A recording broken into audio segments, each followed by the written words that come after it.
We're getting right into it. Part 2 of The Science of Humor. You're watching Life Study Library, hosted by me, Lye Yosh. If you haven't seen the part 1 of this topic, I strongly suggest you to watch the first video in order to get a better understanding of the topic of this video. Okay, now I'm going to talk about the main stuff y'all are here for.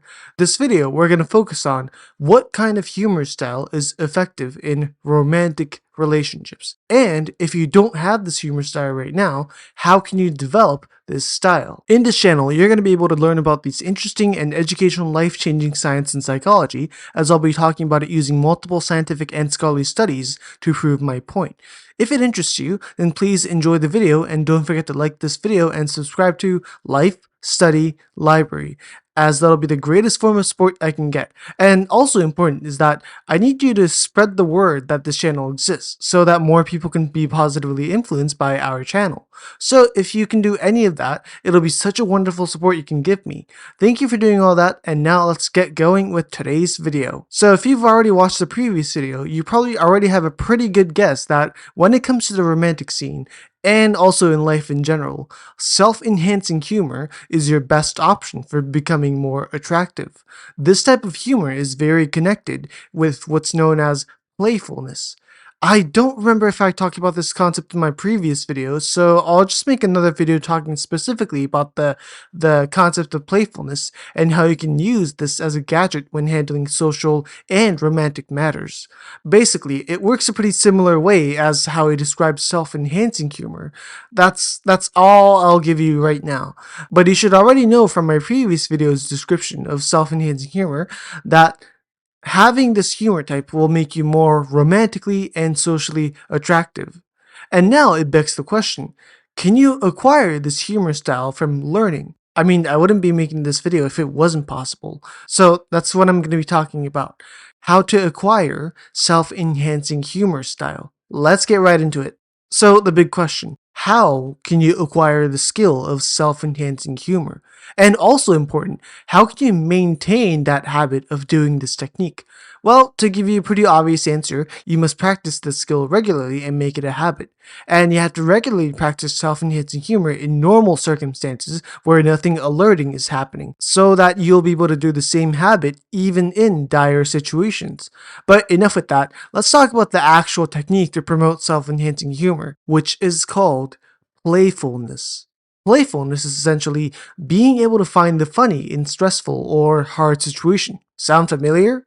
Today's study from the University of Zurich, Switzerland in 2014, which collected 4,100 samples who all ranged from 18 to 92 years old, and it conducted a survey to study the correlation between playfulness and general life satisfaction.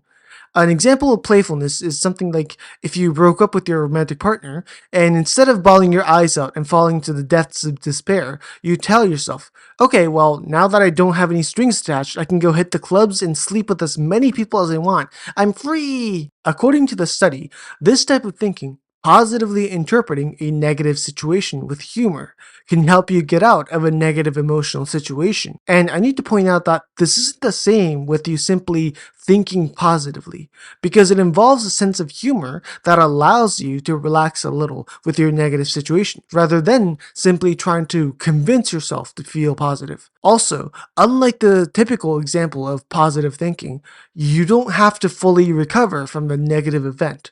All you need is a bit of a breather to put yourself back in the state where you're not dictated by how you feel.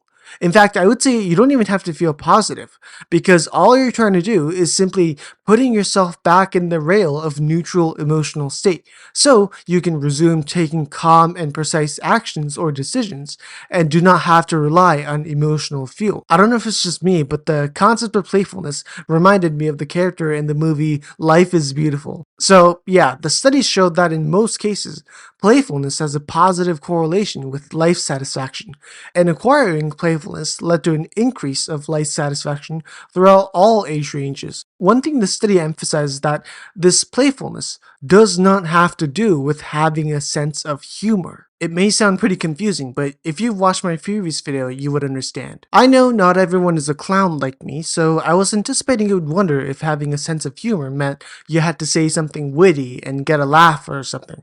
Having playfulness simply means having a playful mind and being able to express it without holding back. The study also points out that this can be achieved by everybody, whether or not you're a funny person to begin with. Now, before we move on, let me just quickly point out that, like all good sciences, this study is by no means evidence for the truth, as it has some details that keep it from being so. One of them is that the samples were all German-speaking participants, so maybe cultural or linguistic differences may occur when comparing the sample with people from different locations with different language and cultures.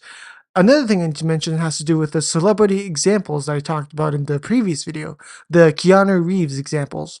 Of course, just because they typically portray this one type of humor style doesn't mean they're incapable of showing other humor styles during different situations. A person who generally shows affiliative humor during situations where they feel comfortable can, of course, show different humor styles during moments where they are not as comfortable. At this point, some of you might be thinking, well, I just have way too many things to be worried about. I can't even guarantee if I have the luxury to relax the next day. I understand your concern. Having fun of your life is a luxury that in most cases only happens after you've claimed some amount of life security. And to give you a simple answer, if you have bigger concerns in your life that primarily inhibits you from acquiring playfulness, I do not recommend at all for you to force yourself to acquire this. For the moment, focus most of your attention on escaping that emergency situation. But in those rare times you are given the luxury to have fun, make sure to relax the best you can and practice playfulness as much as possible. To change your life, there are no better times than right now. And for those of you who are looking for a good way to practice playfulness, I feel like a good starting point is to find a hobby. Sports, art, I'm pretty sure anything will do. The point is to make your life into a playground. So, yeah. There's actually a particular leisure activity I recommend you do if you find it interesting that also might make you smarter in surprising ways. So that's double the benefit, right? If you want to know what this is, I recommend you go watch another video of mine called "This is the Activity That Makes Kids Smarter."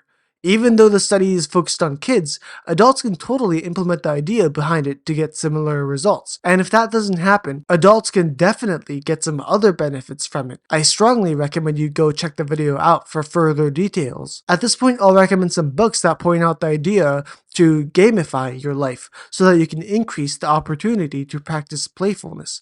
Gamify pretty much means to make your life activity into a game by implementing qualities you see in a typical video game.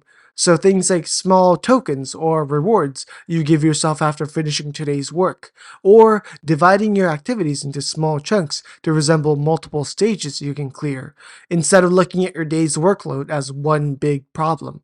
You take the qualities of a video game into your life to help you acquire playfulness. If you want to read into this topic, I recommend you SuperBetter, a revolutionary approach to getting stronger, happier, braver, and more resilient, powered by the science of games by McGonigal. The idea of gamifying aspects of your life is a concept that I feel like it's not really talked about as much as it should, but is a life-changing concept that is already implemented in first-class industries. Think of Khan Academy. That's a perfect example of gamifying education. And that was it for today's video. Thank you for watching until the end. If the information talked through were helpful to you in any way, please make sure to like the video and subscribe to Life Study Library, as your support is so needed for the channel to grow. And also, please consider sharing the video to other people to spread the word that this channel, is available. Thank you for your help. This has been Life Study Library. I've been your host, Lye Yosh, and I'll see you in another video. Peace.